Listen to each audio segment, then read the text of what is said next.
Hi all, welcome once again to Ramanujan Academy, the Super 30 of Indore. Mole concept हम लोगों ने last class में start कर दिया था। मेरे ख्याल से आप सभी लोगों को पहला पार्ट आपको मोल कंसेप्ट का क्लियर हो गया होगा। ऐसा फील हुआ होगा कि पता नहीं क्यों लोग मोल कंसेप्ट को इतना हॉरिबल टॉपिक या हॉरिबल चैप्टर की तरह डील करते हैं, जबकि फर्स्ट लेक्चर जब आपने मोल कंसेप्ट का देखा होगा तो it is very easy, just like your daily life. हम डेली लाइफ में जैसे बहुत सारी चीज़ों को खरीदने के लिए जाते हैं, हम वहाँ पर वेट यूज़ करते हैं, हम वहाँ पर क्वांटिटी यूज़ करते हैं, हम वहाँ पर वॉल्यूम यूज़ करते हैं। सेम कहानी में तो हमें केमिस्ट्री में भी करना है, कहीं कोई दिक्कत तो है ही नहीं। सिर्फ अंतर इतना है कि यहाँ पर आप एलिमेंट्स, मॉलिक्यूल्स, इनकी बात करेंगे, जबकि हम डेली लाइफ में कोई एक आर्टिकल्स, चाहे वो ईटेबल हो या नॉन ईटेबल हो, हम ये सारे आर्टिकल्स की बात करते हैं, राइट? ओके, तो आज हम लोग मोल कंसेप्ट का सेकेंड पार्ट हम लोग स्टार्ट कर रहे हैं या सेकेंड लेक्चर हम लोग स्टार्ट कर रहे हैं। आपको यदि याद होगा तो लास्ट लेक्चर जो हम लोगों ने वाइंड अप किया था, कहां पर फिनिश किया था बेटा? मोल कंसेप्ट को मैंने आपको पार्टिकल्स के बिहाफ में तो एक्सप्लेन कर ही दिया था।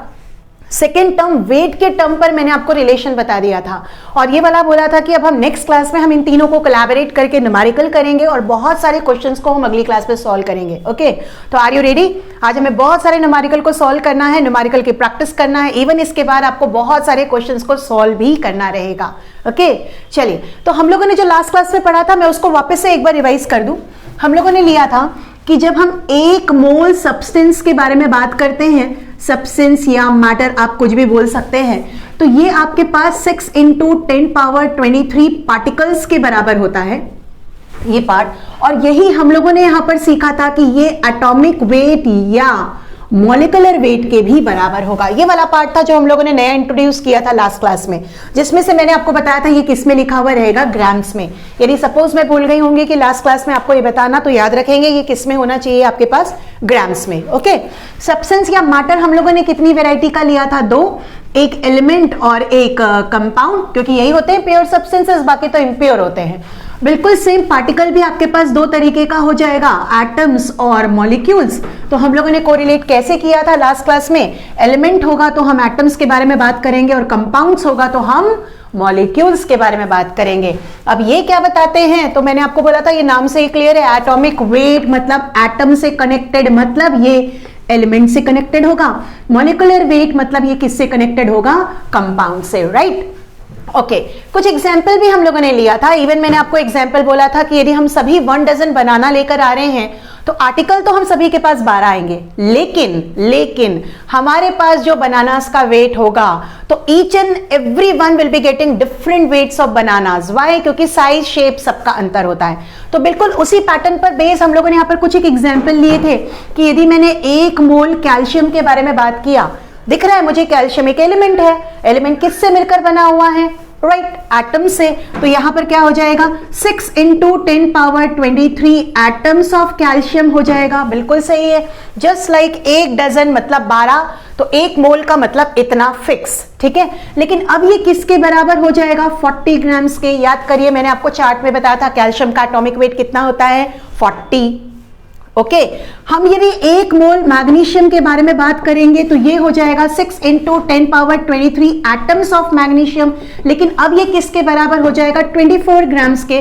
तो देख लीजिए, मोल बोला तो ये पार्ट फिक्स है, लेकिन ये पार्ट अलग अलग हो गया, साइज, शेप सबका अंतर, ठीक है। सेम यदि मैंने 1 मोल ग्लूकोज के बारे में बोला, ये देखिए, तो यहां पर भी इतने आ जाएंगे, लेकिन अब यहां पर मॉलिक्यूल्स आएंगे because we are talking about a compound, right, ठीक है। और ये किसके बराबर हो जाएगा? ये हो जाएगा 180 ग्राम्स। इतना part I was already explain in the previous lecture.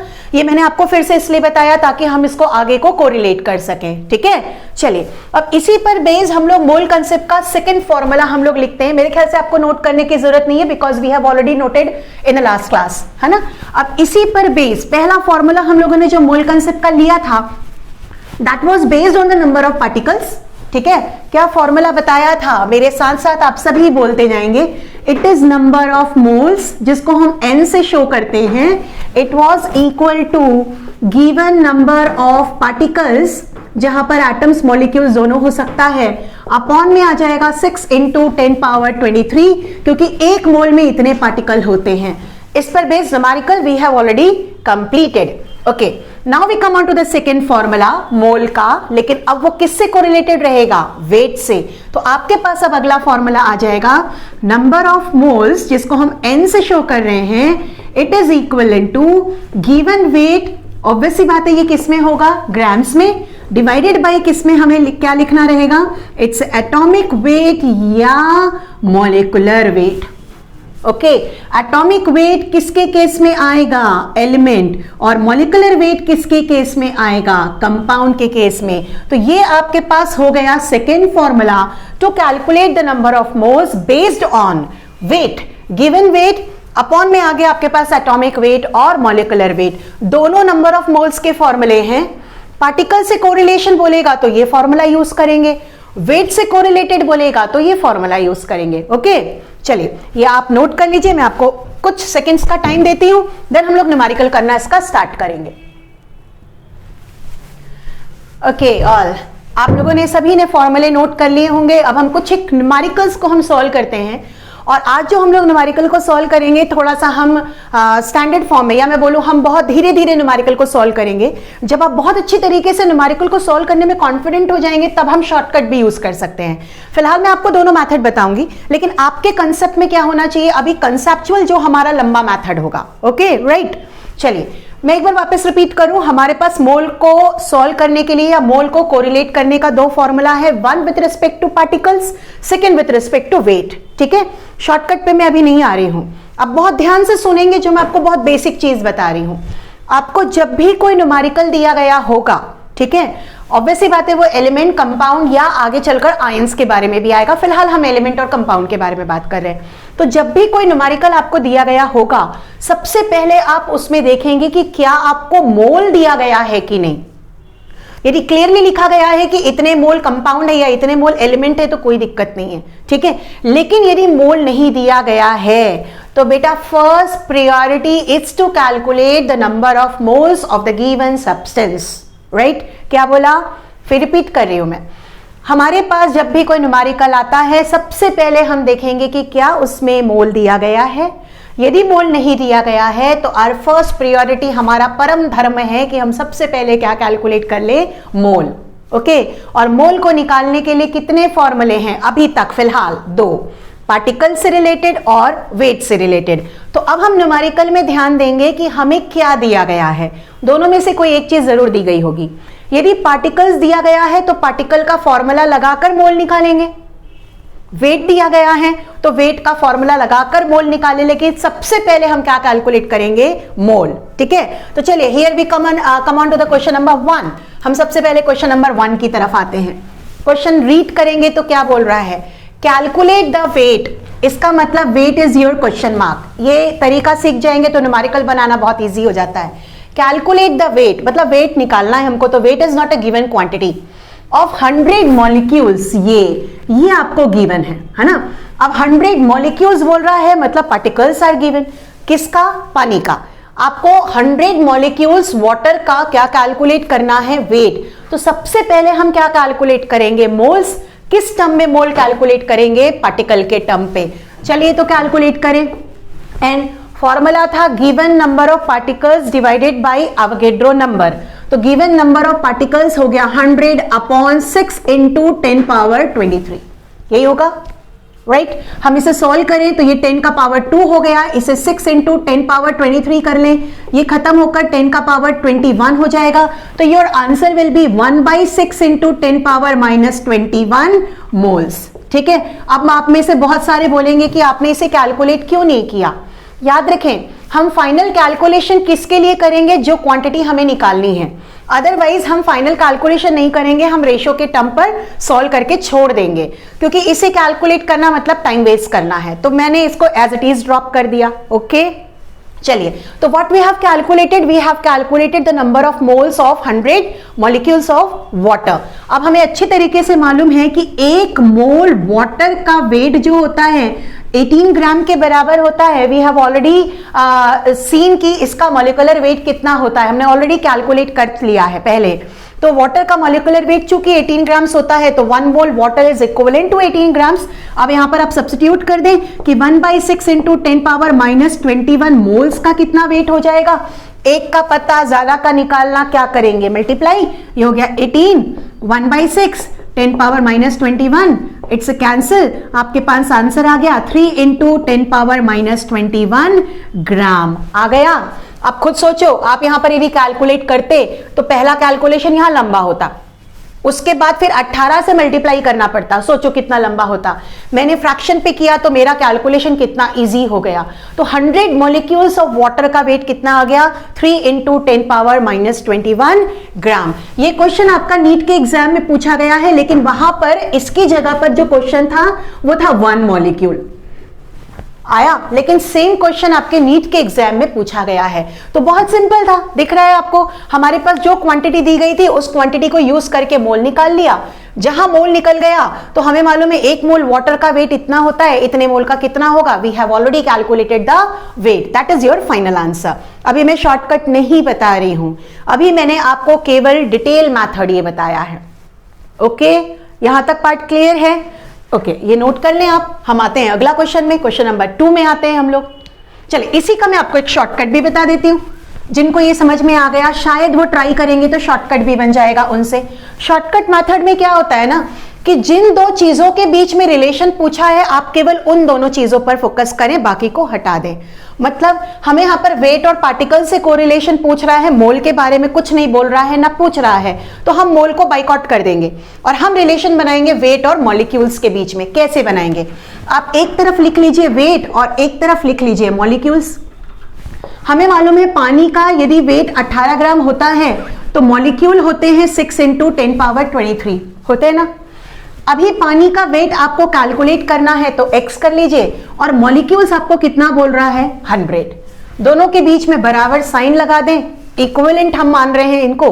फिर से देख लीजिए, 18 ग्राम पानी का वेट होता है तो मॉलिक्यूल्स इतने होते हैं, ये हमें नहीं पता लेकिन मॉलिक्यूल्स 100 दिए गए हैं। अब आप आराम से यहां पर कैलकुलेट कर सकते हैं। हाउ, क्रॉस मल्टीप्लाई कर लीजिए, x की वैल्यू हो जाएगी 18 इंटू 100 अपॉन 6 इंटू 10 पावर 23। ये देखिए कैंसिल हो गया and your answer is 3 into 10 power minus 21 ग्राम। जल्दी आंसर आ गया without calculating the number of moles, आराम से आ गया। लेकिन ये हम तभी बनाए जब हम बहुत कॉन्फिडेंट हो, अदरवाइज आप क्या करते हैं कई बार ये वैल्यू को ऊपर नीचे कर देते हैं, आंसर गड़बड़ा जाता है। तो जब तक हमारे अंदर कॉन्फिडेंस ना आए तब तक हम पहले मोल निकालें एंड देन मोल के बाद हम बाकी की चीजें निकालें। इवन जो मैं आपको ये कंसेप्ट बता रही हूं, ये कंसेप्ट आपको आगे भी यूज होगा जब हम लोग इलेक्ट्रॉन, प्रोटॉन, न्यूट्रॉन, चार्ज ये सब कुछ निकालना सीखेंगे। तो ये शॉर्टकट काम नहीं आएगा, वहां पर भी काम यही आएगा कि सबसे पहले आप मोल निकालें, देन मोल के बाद आगे की चीजें निकालें। तो बेटर कि हम उसी फॉर्मूले को या उसी कंसेप्ट को फॉलो करके चलें, राइट। चलिए अब हम आते हैं क्वेश्चन नंबर 2 में। Question number 2 is what, it is calculate the weight of 3 into 10 power 22 atoms of magnesium. ये हमने सॉल्व कर लिया, हम क्वेश्चन नंबर 2 में आ रहे हैं। अगेन देखिए, weight is your question mark, दिख रहा है ना, और ये आपको फिर से क्या दे दिया गया है, पार्टिकल्स, एटम या मॉलिक्यूल दिया या आयन दिया, आगे चलकर आयन भी आएगा, इसका मतलब वो सारे पार्टिकल्स आर गिवन। वापस हम मोल्स का फॉर्मूला यहां पर यूज करें तो n हो जाएगा आपके पास 3 into 10 power 22 by 6 into 10 power 23। ये कैंसिल हो गया, यहां पर भी कैंसिल होकर एक बचेगा 10, आपके पास आ जाएगा 1/2 इंटू 10 का पावर -1, लिख सकते हो ना, ऊपर जाकर -1 और ये हो गया 1/2। ये आ गया आपके पास क्या, मोल्स आ गया। किसके बारे में बोल रहा है, मैग्नीशियम। तुरंत दिमाग में आना चाहिए मैग्नीशियम का एटॉमिक वेट कितना होता है 24 ग्राम। तो हम क्या लिख सकते हैं, 1 mole magnesium that is equivalent to 24 gram.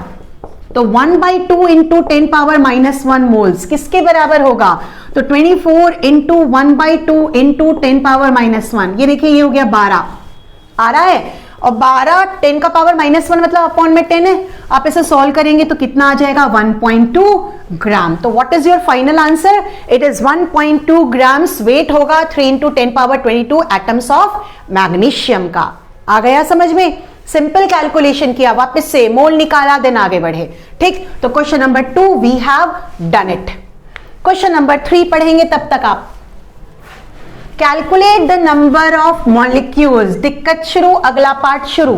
Molecules निकालना है मतलब पार्टिकल कैलकुलेट करना है आपको। अब यदि पार्टिकल कैलकुलेट करना है तो मुझे न्यूमेरिकल में देखना है कि क्या मोल दिया है क्या, देखो तो नहीं, कहीं मोल नहीं दिया मैम।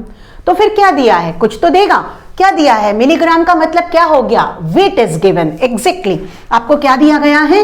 वेट। लेकिन हमारे पास जो मोल को निकालने का फॉर्मूला होता है that is on the basis of weight, वहां तो हमें ग्राम में लिखना होता है। यहां कौन से टर्म में दिया गया है?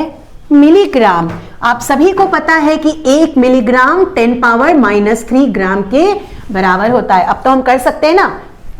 यूरिया का formula it is NH2CO NH2, जिसका मॉलिक्यूलर वेट हम लोगों ने निकाला था 60 ग्राम्स आया था। तो हम यहां पर मोल को यूज करने के लिए, मोल को निकालने के लिए कौन सा फॉर्मूला यूज करेंगे? वेट वाला। ऑब्वियस सी बात है। ये देखिए थर्ड क्वेश्चन बनाना स्टार्ट किया। N is equal to given weight 2 × 10⁻³ milligram था, ग्राम में कन्वर्ट करने के लिए और मल्टीप्लाई कर दिया, अपॉन में आ गया 60, ये हो गया 2 3 जा, ये 10 ऊपर जाकर एक और -1 हो जाएगा, तो हो गया 1/3 × 10⁻⁷ मोल्स। आपके पास आ गए मोल्स, राइट। अब आपको कैलकुलेट करना है मॉलिक्यूल्स। तो हमें अच्छी तरीके से पता है कि 1 मोल आप कोई भी सब्सटेंस ले लो, 1 दर्जन कोई भी चीज लो, 12 आर्टिकल देगा। 1 मोल कुछ भी लो तो इतने ही पार्ट्स देंगे। यहां पर हम मॉलिक्यूल लिख रहे हैं because we are talking about urea. तो 1/3 × 10⁻⁷ मोल्स के बराबर क्या हो जाएगा? तो 6 × 10⁻23, 1/3 × 10⁻⁷, ये कैंसिल हो गया। तो ये आंसर इज 2 × 23 में से 7 को माइनस कर देंगे तो ये हो जाएगा 16 molecules. This is your correct answer. Okay, बिल्कुल सेम। यहां पर वेट दिया था तो हमने वेट के फॉर्मूले को यूज किया मोल को कैलकुलेट करने का, and once we have calculated the number of moles तो हमने पार्टिकल्स को कन्वर्ट कर लिया। बिल्कुल सेम तरीके से मेरे ख्याल से आप क्वेश्चन नंबर 4 को भी बना सकते हैं। मुझे नहीं लगता कि मुझे इसको सॉल्व करने की जरूरत है। सिर्फ अंतर इतना है कि here it is given in kilogram, तो आपको किलोग्राम को किस में कन्वर्ट करना पड़ेगा? ग्राम्स में। Then you calculate the mole and after getting the moles you can calculate the number of atoms. Why? Because 1 mole कितने एटम्स के बराबर होता है? 6 × 10⁻23, राइट। तो मेरे ख्याल से आप क्वेश्चन नंबर 4 को तो आराम से सॉल्व कर सकते हैं। तो यहां पर हम लोगों ने क्या सीखा आज इस लेक्चर में? मोल कंसेप्ट का पार्ट 2 हमने सीखा कि हम इन तीनों चीजों को एक दूसरे के साथ कैसे कोरिलेट कर सकते हैं। मोल को पार्टिकल्स के साथ या वेट के साथ, वेट को पार्टिकल के साथ हम कैसे इंटर कन्वर्जन कर सकते हैं। That part we have completed. अभी कहानी खत्म नहीं हुई है, अभी तो शुरुआत हुई है। बहुत सारे वेराइटीज हमको और लेना है। इवन अब सिर्फ न्यूमेरिकल ही आएगा। तो अगला लेक्चर जो हमारा मोल कंसेप्ट का होगा, उस अगले लेक्चर में हम पढ़ने वाले हैं इसी से कोरिलेटेड हम एक कंसेप्ट और पढ़ेंगे, मोल कंसेप्ट का थर्ड पार्ट जो कोरिलेटेड होता है। एंड देन आफ्टर दैट बहुत सारी छोटी छोटी चीजों को निकालना सीखेंगे, like electron, proton, neutron, charge, molecule के अंदर कितने एटम्स हैं एंड सो ऑन। तो ये सारी चीजें will be continuing in the next class और विद इन 2 लेक्चर्स, 2 लेक्चर्स में हमारा ये डन करने की हम will try our best. Okay, तब तक इससे रिलेटेड जितने क्वेश्चंस आपको जहां पर भी मिल रहे हैं यू जस्ट डू सॉल्विंग, क्योंकि जब तक आप न्यूमेरिकल को सॉल्व नहीं करेंगे you will not be having enough confidence on that. Okay, चलिए, thank you very much, take care, God bless you, thank you.